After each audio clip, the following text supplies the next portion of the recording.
எல்லாருக்கும் வணக்கங்க. என் பேர் பிரேம்குமார். நீங்கள் பார்க்குற சேனல் பேர் கிரிப்டோ கரன்சி. இந்த சேனல் நீங்கள் புதுசாக இருக்கீங்கன்னா சேனல் நம்ம கிரிப்டோ கரன்சியோட ப்ரைஸ் பேசி கிரிப்டோ கரன்சியோட டெக்னிக்கல் ஆசர்த்தி வீடியோ போடுவோம். உங்களுக்கு யூஸ்ஃபுல்லாக இருந்துச்சு சேனலில் மறக்காமல் சப்ஸ்கிரைப் பண்ணிட்டு அப்படியே பக்கத்தில் இருக்க பெல் ஐக்கனை ப்ரெஸ் பண்ணிக்கோங்க.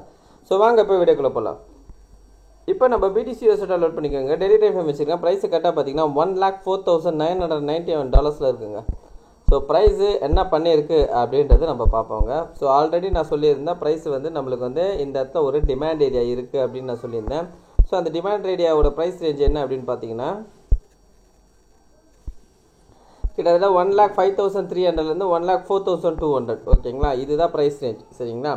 ஸோ அதுக்கப்புறம் இன்னொரு விஷயமும் நான் சொல்லியிருந்தேன் என்ன அப்படின்னு பார்த்தீங்கன்னா இந்த எல்லோ லைன் ஓகேங்களா. எல்லோ லைன் 1,03,000 இதுக்கு கீழே வந்து கேண்டல் வந்து க்ளோஸ் வைக்கக்கூடாது. அப்படி வச்சதுன்னா ப்ரைஸ் நம்மளுக்கு அடுத்த டிமாண்டை நோக்கி ப்ரைஸ் போவோம் அப்படின்னு சொல்லியிருந்தேன் சரிங்களா. ஸோ இப்போ என்ன நடந்திருக்கு அப்படின்னு பார்த்தீங்கன்னா ஸோ இந்த கேண்டல் ஓகேங்களா. ஸோ இந்த கேண்டல் நான் சொல்கிறது எதோட கேண்டல் அப்படின்னு பார்த்தீங்கன்னா June 5th Thursday கேண்டல் பார்த்தீங்கன்னா இதை பிரேக் பண்ணி கீழே கேண்டல் க்ளோஸ் வச்சுது.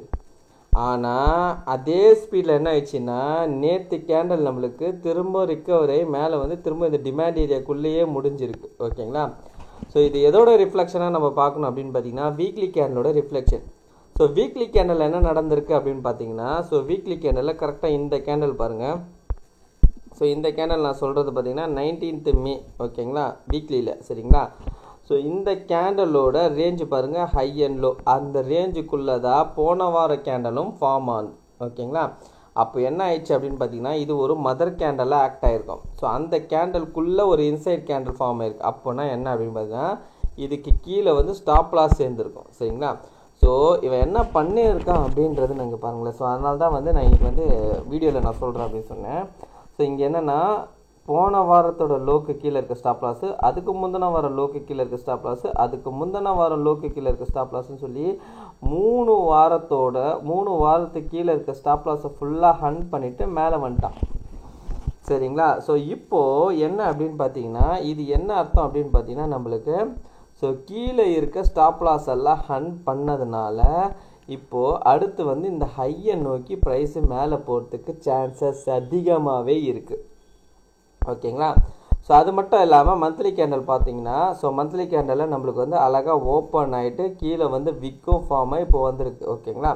ஸோ என்னுடைய எக்ஸ்பெக்டேஷன் என்ன அப்படின்னு பார்த்தீங்கன்னா இந்த மந்த் நம்மளுக்கு 1 lakh அட்லீஸ்ட் 1,15,000க்கு மேலே போய் க்ளோஸ் வைக்கணும் ஓகேங்களா. இந்த மந்த் நான் சொல்கிறது என்னென்னா ஜூன் மந்த் வந்து 1,15,000க்கு மேலே போய் க்ளோஸ் வைக்கணும். அதே மாதிரி இந்த மந்த் நம்மளுக்கு 1,20,000 போய் ரீச் பண்ணணும். அதாவது எப்படி நான் சொல்கிறேன் அப்படின்னு பார்த்தீங்கன்னா இந்த மந்த் கேண்டல் உதாரணத்துக்கு போன மந்த் கேண்டல் பாருங்கள். ஸோ ஓப்பன் ஆகிட்டு அதுக்கப்புறம் மேலே போய் 1,12,000 தொட்டுது. அதுக்கப்புறம் கீழே வந்து க்ளோஸ் வச்சு இல்லைங்களா. ஸோ அதே மாதிரி இந்த மாதிரி ஒரு ஹை இருக்கு இல்லைங்களா. இந்த ஹை எங்கே போகணும் அப்படின்னு பார்த்தீங்கன்னா 1,20,000 கிட்ட போகணும். 1,20,000னா 1,19,000 18,000 இந்த ரேஞ்சுக்கு வந்தால் கூட ஓகே அக்செப்டபிள் தான். திரும்ப கீழே வந்து க்ளோஸ் வைக்கும்போது 1,15,000க்கு மேலே வந்து க்ளோஸ் வைக்கணும் ஓகேங்களா. ஸோ 1,12,500 இல்லைன்னா 1,13,000 அந்த ரேஞ்சில் க்ளோஸ் வைக்காமல் 1,15,000க்கு மேலே க்ளோஸ் வச்சுதுன்னா நம்மளுக்கு ஒரு அக்ரெசிவ் புல்லிஷ்னஸ் வந்து மார்க்கெட்டுக்குள்ளே வரும் சரிங்களா. ஸோ அது வரத்துக்கான சான்சஸ் இருக்குது ஓகேங்களா. ஏன்னா நான் திரும்ப சொல்கிறது தான் மந்தோட ஃபஸ்ட்டு 10 நாளுக்குள்ளே மார்க்கெட் டம்ப் ஆயிடுச்சுன்னா அடுத்த 20 நாள் வந்து மார்க்கெட்டில் வந்து மெதுவாக பம்ப் ஆக ஆரம்பிக்கும் ஓகேங்களா. ஸோ அந்த பம்ப்பு தான் இப்போ நடக்குதோ அப்படின்றது ஒரு சின்ன விஷயம் சரிங்களா. ஸோ இப்போ நெக்ஸ்ட் வீக் நம்மளுக்கு இந்த வார கேண்டலோட க்ளோசிங் எப்படின்னு பார்ப்போம். இந்த வார கேண்டில் க்ளோசிங் வந்து பார்த்திங்கன்னா நாளைக்கு முடியுது ஓகேங்களா. அப்போ நெக்ஸ்ட் வீக் நம்மளுக்கு வந்து கேண்டலோட க்ளோசிங் ஓகேங்களா. கேண்டலோட க்ளோசிங் பார்த்திங்கன்னா 1,07,000க்கு மேலே இருந்ததுன்னா நான் என்ன எக்ஸ்பெக்ட் பண்ணுவேன் அப்படின்னு பார்த்தீங்கன்னா 1,20,000 இந்த மந்த் ரீச் ஆகும் அப்படின்றது எக்ஸ்பெக்ட் பண்ணுவேன் சரிங்களா. அதுக்கு வந்து என்ன அப்படின்னு பார்த்தீங்கன்னா நம்மளுக்கு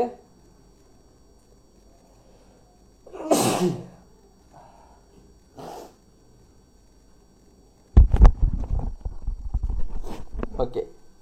ஸோ இந்த வாரம் நம்மளுக்கு மார்க்கெட் அதாவது இந்த வாரம் கிடையாது நான் அடுத்த வாரம் சொல்கிறேன் சரிங்களா. அடுத்த வாரம் நம்மளுக்கு வந்து ப்ரைஸ் வந்து 1,07,000க்கு மேலே போய் க்ளோஸ் வச்சுதுன்னா ஓகேங்களா. ஸோ அடுத்த வாரத்தோட ரேஞ்சு வந்து நான் திங்கக்கிழமை அப்டேட் பண்ணுறேன் சரிங்களா. ஸோ அது ஒரு ரேஞ்சு கிடைக்கும். நான் இப்போ ரஃபாக சொல்கிறேன் கால்குலேஷன், ஓகேங்களா. அப்புறமா நான் வந்து கரெக்டான ப்ரைஸ் சொல்கிறேன் திங்கக்கிழமை, ஓகேங்களா. இப்போ வந்து ரஃபாக சொல்லணும்னா 1,07,000 மேலே க்ளோஸ் வச்சுதுன்னா இந்த மந்த்து நம்ம 120 எக்ஸ்பெக்ட் பண்ணலாம், ஓகேங்களா. பட் இது எல்லாமே என்ன அப்படின்னு பார்த்தீங்கன்னா இந்த 2 வாரத்தில் நடக்கணும், ஓகேங்களா. ஒரு புல்லிஷாக பிரிண்ட் ஆகணும், ஓகேங்களா. ஸோ அப்படி நடந்ததுன்னா கண்டிப்பான முறையில் 120 வந்து மார்க்கெட் எக்ஸ்பெக்ட் பண்ணணும், ஓகேங்களா. ஒருவேளை அகெயின் நம்மளுக்கு இந்த லோக்கு கீழே நான் சொல்கிறது வந்து 100,000க்கு கீழே மறுபடியும் ப்ரைஸ் வந்துருச்சுன்னா நமக்கு இந்த டிமாண்ட் வந்து ப்ரைஸ் வந்து இந்த டிமாண்டை நோக்கி வந்துடும். இந்த டிமாண்டில் வந்துட்டு ஏதாவது ஒரு கன்ஃபர்மேஷன் கிடச்சிட்ட பிறகு அதுக்கப்புறம் ப்ரைஸு மேலே ஏற ஆரம்பிக்கும், ஓகேங்களா. ஸோ இப்போ எப்படி அப்படின்றது பார்த்தீங்கன்னா நம்மளுக்கு இன்னும் வந்து ப்ரைஸ் வந்து எந்த விதமான ஒரு கன்ஃபர்மேஷனும் கொடுக்கல. தற்போதைக்கு என்னுடைய பார்வை எப்படி இருக்குது அப்படின்னு பார்த்தீங்கன்னா இது சின்ன ஒரு கன்சல்டேஷன் ரேஞ்சில் தான் இருக்கிற மாதிரி இருக்குது, ஓகேங்களா. ஸோ நம்மளுக்கு இந்த வீக் கேண்டில் முடியணும், அடுத்த வீக் கேண்டில் முடியணும், அப்போ தான் நம்மளுக்கு ஒரு கிளியர் பிக்சர் கிடைக்கும் மார்க்கெட்டில், சரிங்களா. பார்ப்போம் எப்படி வந்து மார்க்கெட் வந்து முடியுதுன்றது, சரிங்களா.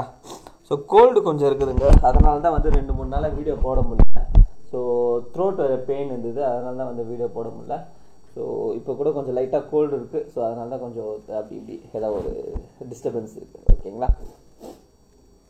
ஓகே, இப்போ நம்ம வந்து டாமினன்ஸ் பார்த்துருவோம், ஓகேங்களா. ஸோ டாமினன்ஸ் என்ன அப்படின்னு பார்த்தீங்கன்னா டாமினன்ஸ் வந்து தற்போதைக்கு வந்து இதுதான் வந்து ஒரு சப்ளை ஏரியா, ஓகேங்களா. ஸோ இந்த சப்ளை ஏரியா எங்கே இருக்குது அப்படின்னு பார்த்தீங்கன்னா 6.90%லேருந்து 64.90%லேருந்து 64.60%ல இருக்குது. ஸோ இப்போது என்ன அப்படின்னு பார்த்தீங்கன்னா இந்த டாமினன்ஸை பொறுத்த வரைக்கும் நம்மளுக்கு மேலேருந்து கீழே வைக்க டம்ப் ஆகிருக்கான். டம்ப் ஆனவன் இப்போ மேலே பம்ப் ஆகிறான். ஆனால் பம்ப் ஆகிறது கூட நம்மளுக்கு பார்த்தீங்கன்னா இது வந்து என்ன அப்படின்னு பார்த்தீங்கன்னா ஒரு ரேசிங் வெஜ்ஜின்னு எடுத்துக்கலாம், அப்படி இல்லைன்னா 3 drive பேட்டர்ன் ஒரு பேட்டர்ன் இருக்குது. ஸோ அந்த டைப் பேட்டர்னில் கூட எடுத்துக்கலாம். ஸோ இப்போ என்ன அப்படின்னு பார்த்தீங்கன்னா நம்மளுக்கு ஃபஸ்ட்டு இந்த லோ பிரேக் ஆகணும், அதாவது 63.50 அகெயின் பிரேக் ஆகி நல்ல ஒரு அக்ரெசிவ் பியரிஷ் கேண்டில் வந்து க்ளோஸ் வைக்கணும். அப்படி க்ளோஸ் வச்ச பிறகு இந்த மந்த்து கேண்டில், ஓகேங்களா, இந்த மந்த்து கேண்டில் வந்து 61.80 அங்கே பிடிசி நம்மளுக்கு 115க்கு மேலே க்ளோஸ் வைக்கும்போது இங்கே மந்த்லியில் நான் சொல்கிறேங்க, மந்த்லியில், சரிங்களா. ஸோ 150க்கு மேலே க்ளோஸ் வைக்கும்போது இங்கே நம்மளுக்கு டாமினன்ஸ் வந்து 61.80க்கு கீழே க்ளோஸ் வைக்கணும், ஓகேங்களா. நல்லா புரிஞ்சுக்கோங்க. பிடிசியில் நம்மளுக்கு 115க்கு மேலே க்ளோஸ் வைக்கணும், இங்கே டாமினன்ஸ் வந்து 61.80க்கு கீழே வந்து க்ளோஸ் வைக்கணும்.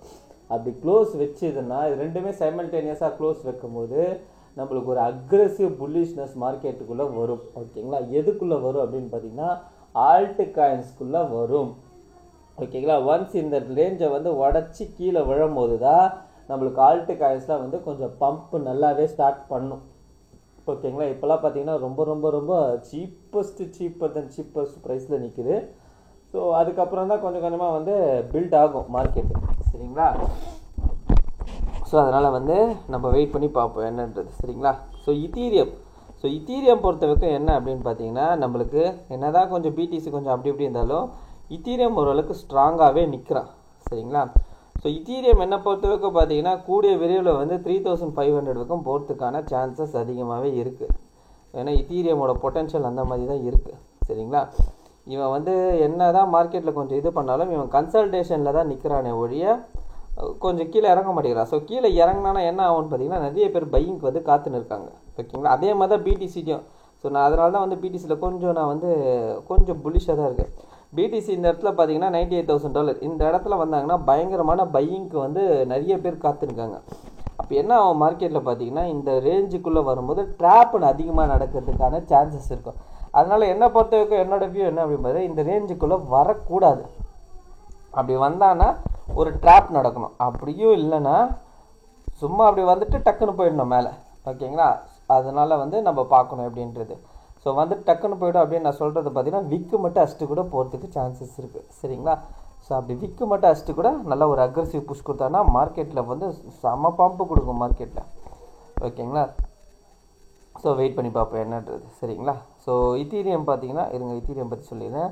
ஸோ இத்தீரியம் தற்போதைக்கு என்ன அப்படின்னு பார்த்தீங்கன்னா ஒரு கன்சல்டேஷனுக்குள்ளே தான் இருக்கலாம். ஸோ அவன் வந்து பெருசாக வந்து மார்க்கெட் வந்து கீழே வராமல் வந்து ஸ்ட்ராங்காக நிறுத்துறான் மேலே. ஓகேங்களா. ஸோ என்னுடைய எக்ஸ்பெக்டேஷன் என்னென்னு பார்த்தீங்கன்னா இத்தீரியம் வந்து 3500 இது உடச்சிட்டு மேலே போகணும். ஓகேங்களா.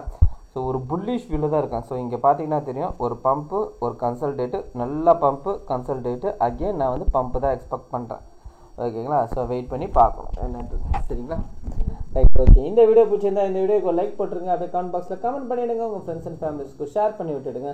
கடைசியாக நான் டிஸ்டர்ப் மட்டும் சொல்லிக்கிறாங்க. ஃபினான்ஷியல் அட்வைசர் கிடையாது. இந்த வீடியோவில் சொல்லிக்கிறது எல்லாமே ஓன் லெஸ்ஸஸ் தான். நீங்கள் இன்வெஸ்ட் பண்ண முடியாது. நீங்களே வந்து ஓன் லெஸ் பண்ணிவிட்டோம் இல்லை உங்கள் ஃபினான்ஷியல் அட்வைஸை கேட்டோ டிசைட் பண்ணிக்கோங்க. So thank you every one.